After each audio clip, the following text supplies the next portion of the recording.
Hey, well, thanks for joining me for another episode of Understanding the Next Gen. I'm Jeff Baxter, the Next Gen pastor at Mission Hills Church in Littleton, Colorado. Excited for you to join me today. All of these episodes have been building on one another, and today I want to talk about the tightrope. The tightrope of adolescence was coined by Dr. Chap Clark at Fuller Theological Seminary, and it's this idea that adolescents are walking across a tightrope, and they need support and a structure underneath them with caring adults to catch them if they fall. But the tightrope illustrates that on one hand is the prong of dependence, on the other hand is interdependence. Dependence normally happens with children, primarily with moms and dads. Then they enter the top of the tightrope as adolescents, trying to fight for their independence. But the goal is for them to be interdependent on their God and a community of Christ followers, the church. So dependent, independent, interdependent is the tightrope that they're going across. Now let's look at the stages of how this works, and let's go back in time. Let's look at the tightrope from 1930 to 1990s, where dependence, independence, interdependence happened in only like a 5 to 7 year span, where that was middle school and high school, junior high and high school, where adolescence took place. But if you fast forward with me into the future, it looks different today. Back then though, 1930s and 1990s, it went from concrete thinking to abstract thinking, and it went fairly quickly from middle school to high school. Today, taking a little longer.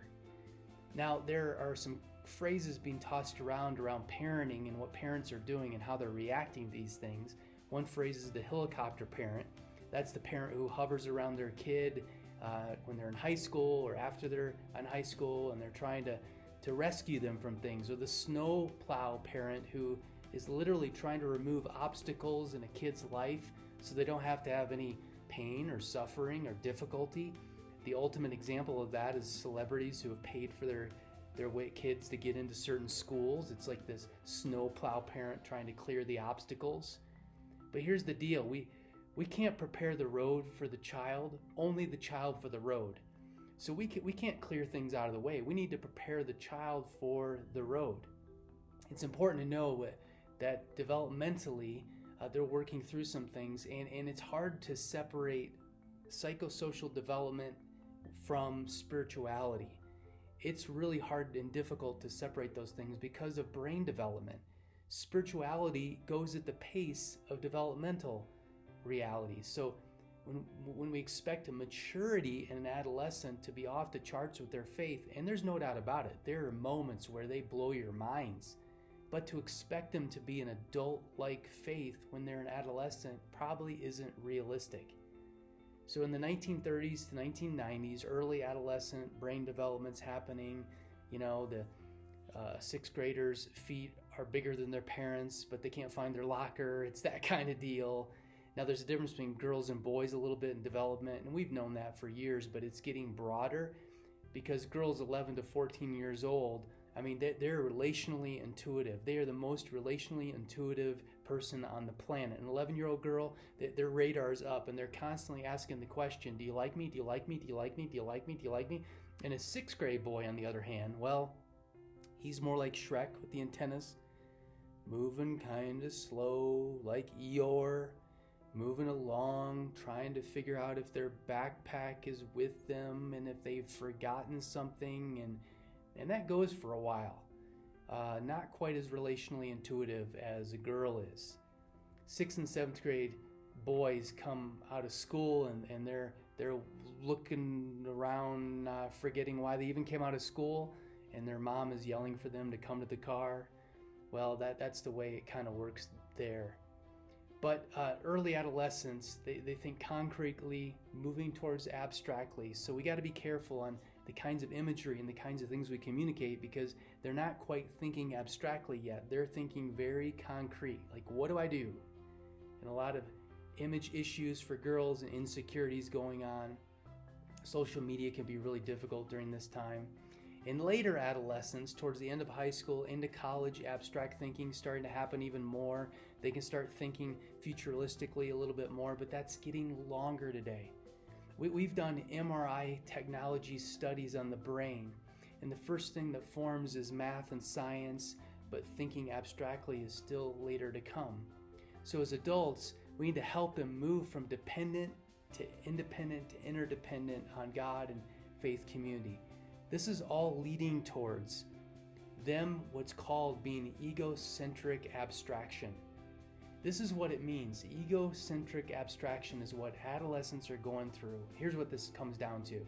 I know that my behavior impacts you, but I don't care. Why? Because they're in survival mode, more so than ever before. You may be thinking, well, this is the way it was back when I was in high school, depending how old you are, but things have changed drastically. There's this survival mode where it's not just sinful nature explained through theology, it's psychosocial development explained through this survival mode. So middle adolescence, high school into college age, at least somewhere in there is, man, I know that I'm impacting you, but I don't have the energy to care because I'm just trying to get by for self-protection. I'll talk more about this in future episodes and how it's impacting friendships and where they live, but egocentric abstraction is I know that I'm impacting you, but I don't care because I don't have the energy right now. Middle adolescents, at least somewhere, are aware that they're impacting people, but they're just in this survival mode.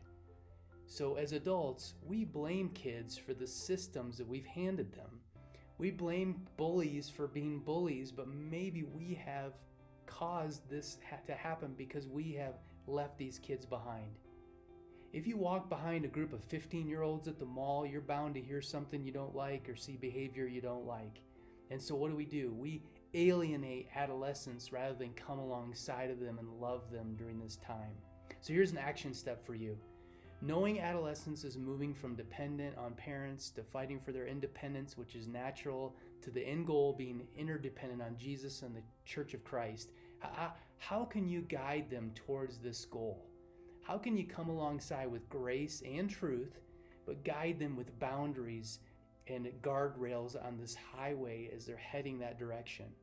How can we talk differently or the same?